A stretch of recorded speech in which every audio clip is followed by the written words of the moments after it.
Concurrence oblige, il lui aura fallu 4 petites années pour être remplacé. Le nouveau X4, ici dans sa version M40D, basé sur la 3e génération du X3, est présenté en première mondiale sur le stand BMW. Ce SUV dynamique conserve l'allure de coupé petit frère du X6 qui a fait son succès. Mais cette génération affiche plus de caractère avec un dessin à la fois épuré et dynamique. Plus moderne, plus techno, l'habitacle offre également plus d'espace aux passagers. 9 motorisations entre 184 et 360 chevaux seront au catalogue. Chez Jaguar, on présente ni plus ni moins l'anti-Tesla Model X, son nom la I-Pace avec un I. Un SUV 100% électrique qui a de nombreux arguments à faire valoir.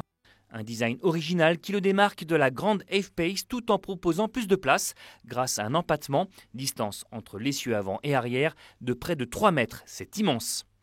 Mais lorsque l'on est dans un salon automobile et que l'on se retrouve devant une telle nouveauté, on ne désire qu'une seule chose, c'est d'en prendre le volant. Et Jaguar nous offre l'occasion de rouler à bord, juste au pied de la piste de l'aéroport de Genève. Donc je me mets en mode D, je vais faire une petite accélération, on va voir ce que ça donne. Allez. Ah ouais, 0 à 100, 4 secondes 8. Pour un véhicule de ce type-là, c'est pas mal du tout. Ce SUV crossover donc de Jaguar dispose de 2 moteurs électriques, un à l'avant, un à l'arrière, 400 chevaux au total, répartis sur les 4 roues, donc 4 roues motrices, pour une autonomie de 480 km au total. Alors il faut reconnaître que par rapport à la Tesla Model X, cette Jaguar est un peu plus petite, mais elle propose vraiment des performances exceptionnelles, en tout cas pour le moment. Ce que je peux constater là, c'est vraiment pas mal. Chez Jaguar, la révolution électrique est en marche, puisque d'ici à 2020, 100% des modèles seront électrifiés. La I-Pace, première Jaguar iPhone, sera commercialisée cet été à partir de 78 000 €. 999 exemplaires et c'est tout.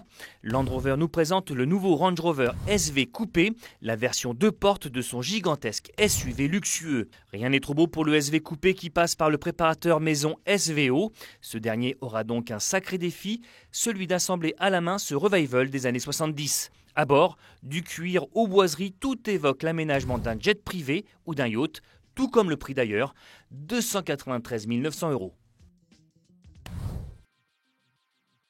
Première mondiale également sur le stand Audi. La 8e génération de la grande routière de la marque Osano plonge dans le grand bain du salon.